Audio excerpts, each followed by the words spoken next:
Magandang umaga sa inyo lahat. Ang haliman hapon ng gabi, si Brother Joy ito ng Karyaka Pananampalataya.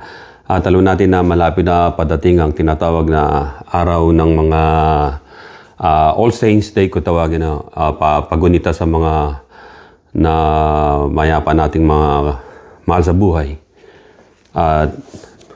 Isang quick lang to, message na para bahagi ko sa inyo. Na marami nagsasabi na nasa na kaya ang mga kaluluwa ng mga namatay na yon. Saan sila napunta at sino-sino ang mga hindi pinalad na makarating sa kalangitan o whatsoever na maraming sinasabing ganun. Ito muna sinasabi ko sa salita ng Diyos. Sa Mark chapter 12 verse 24 hanggang 37. Kung babasahin natin yon ay naka-itemize doon na ang Diyos ay God is not the God of the dead but of the living. So, doon pala magkaroon na kaagad kayo ng insight. Yung mga namatay, ay buhay sila. Dahil ang Diyos ay hindi Diyos ng mga patay, kundi ng mga buhay. Ang lahat ng mga tao, para sa Kanya, sa mata Niya, buhay. Naalala niyo sa Biblia, nung hinipa ng Diyos ang tao, bigyan niya ng tinatawag na hininga ng buhay. Ang tao ay naging kaluluwang may buhay. So ano lang ang namatay sa tao? Yung kanilang physical dust. Alikabok, alabok, sabi, bumalik sa alabok.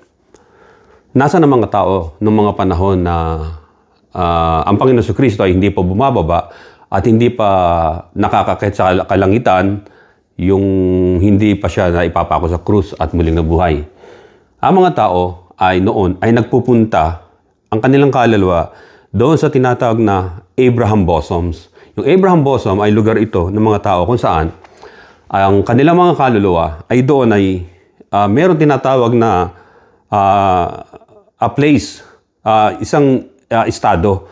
Abraham Bosom is a place of refuge, security, love, and rest.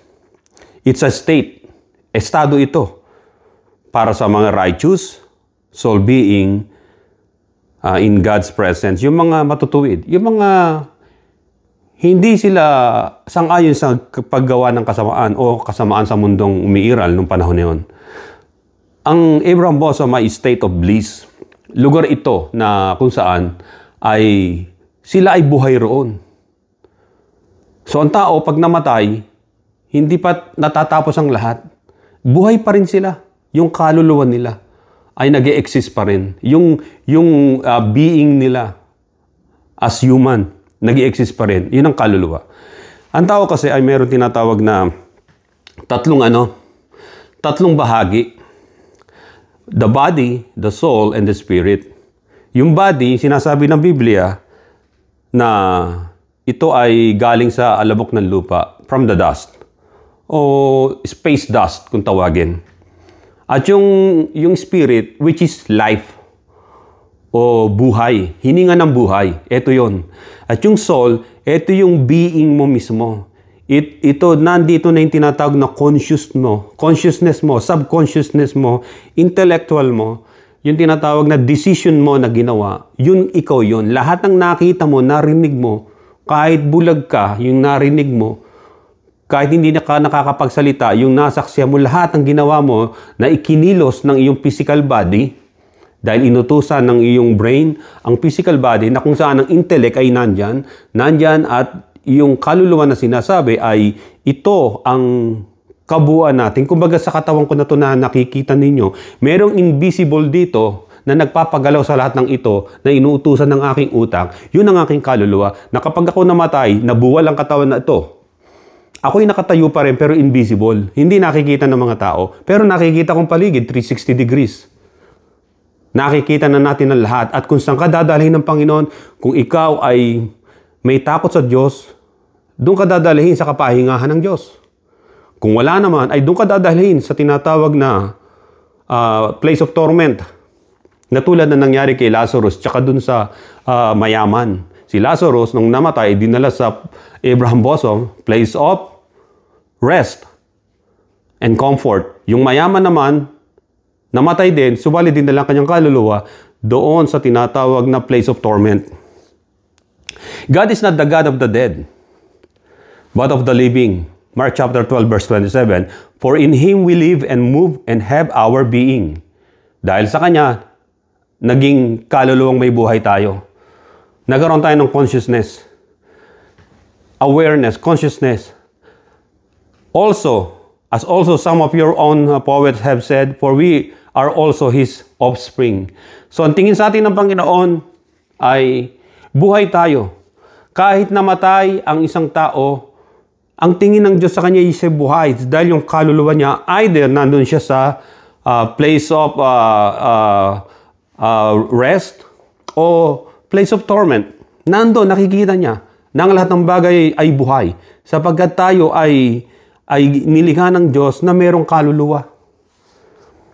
Kaya sabi rito sa Acts chapter 17 verse 28, tayo gumagalaw, nagkaroon tayo ng kaluluwa, for in Him we live, nabubuhay, yung Espiritu ng Diyos yun na hininga ng buhay, and move, gumagalaw, ang gumagalaw sa atin yung physical body, and have our being, yung ating soul. Ang tawag sa atin ay tripartite being. Meron tayong soul, body, and spirit. Malinaw na sinasabi rito na ang isang tao, ikalawa, when a person dies without Jesus Christ as His Lord and Savior, hindi ito pananakot ay hindi siya makakaparoon sa place na kung saan ay mayroong peace. Mayroong tinatawag na kapahingahan o kakapayapaan, which is doon nilalagay ng Panginoon. Ngayon sa bagong tipan, dahil namatay ng Panginoon at muling nabuhay, naganap na ang kanyang pagtubos, pag tayo namatay ay wala na tayo sa Abraham bosom kasi kinuha na ng Panginoon Kristo ang lahat ng tao ron nung nabuhay na magmuli siya. Tandaan ninyo. Nang sabi, ang mga libingan ay nabukas. Yung mga ibig sabihin, nung lumindol yon, nung namatay ang Panginoon. Ang mga libingan ay nabukas at nagpakita pa sa mga sa lugar ng Jerusalem yung ibang mga matagal lang namatay. Dahil kinuha ng Panginoon doon sa tinatawag na Abraham bosom kasama si Abraham. Kinuha at wala na ngayong Abraham bosom sa kailaliman ng lupa.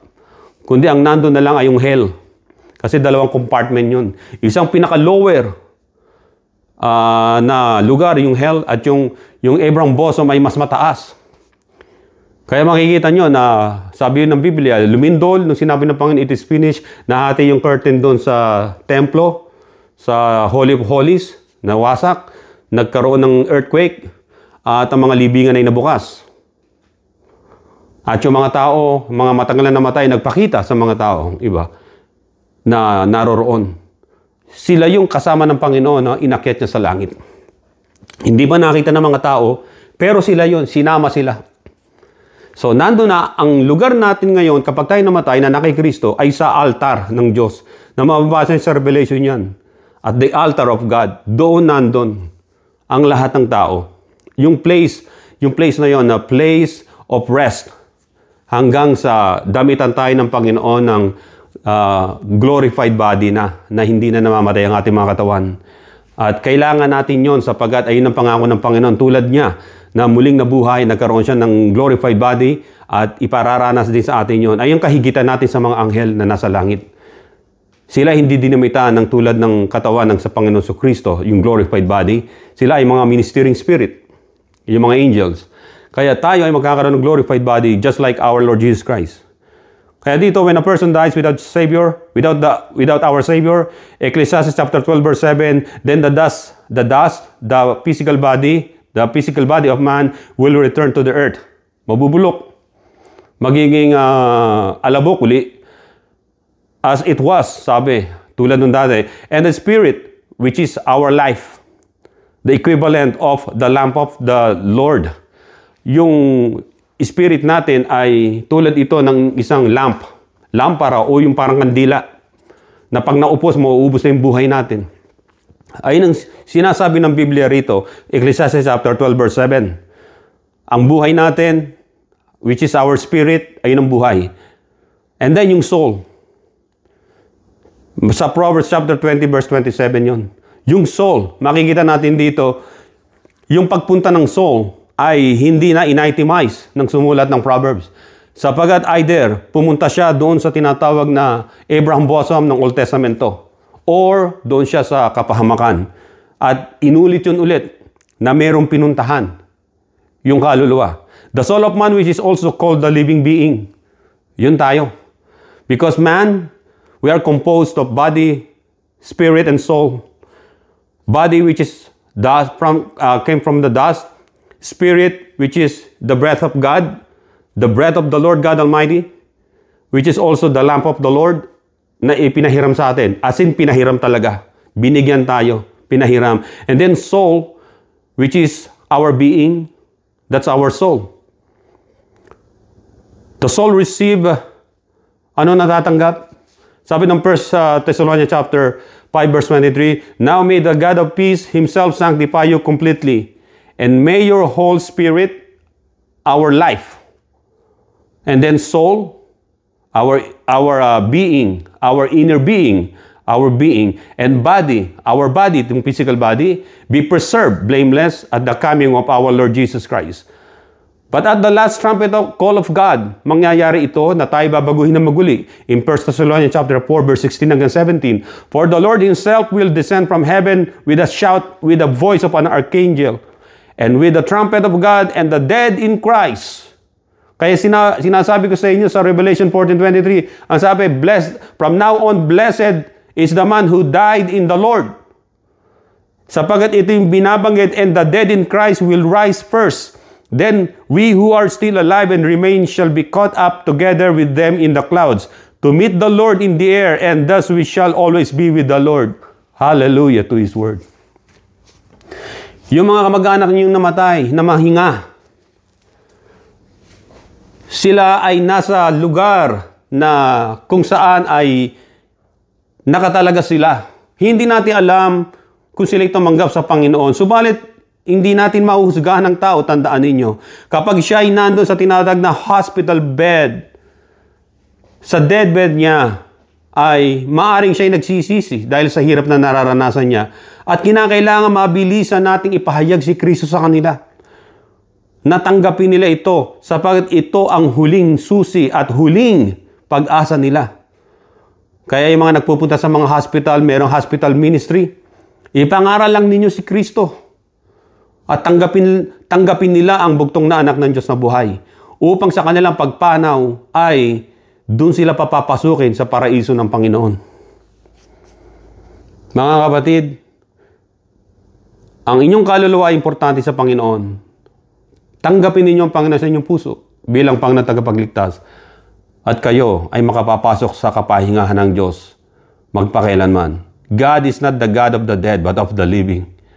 Lahat tayo na tumanggap sa Panginoon, siya ang Diyos natin na buhay.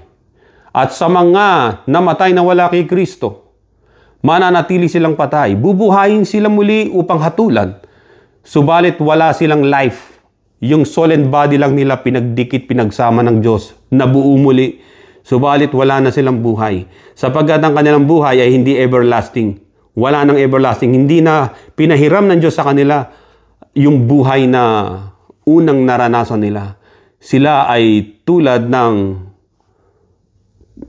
zombie, kumbaga sa zombie, na wala ng kaluluwa, walang buhay pero lumalakad. Subalit ito, sabi ng Biblia, hindi pa muli lahat sa atin kung tatanggapin natin siya. Saglit po tayo manalangin ng pagtanggap. Sabihin niyo, Panginoon Kristo, sa oras na ito, Panginoon Kristo, tinatanggap na kita bilang aking Panginoon tagapagligtas. Ikaw na maghari sa aking buhay at ginagawa kitang Panginoon, tagapagligtas at Diyos ng aking kaluluwa. Patawarin mo ang aking mga kasalanan, Panginoon, at isulat mo ang aking pangalan sa aklat ng buhay na nasa langit.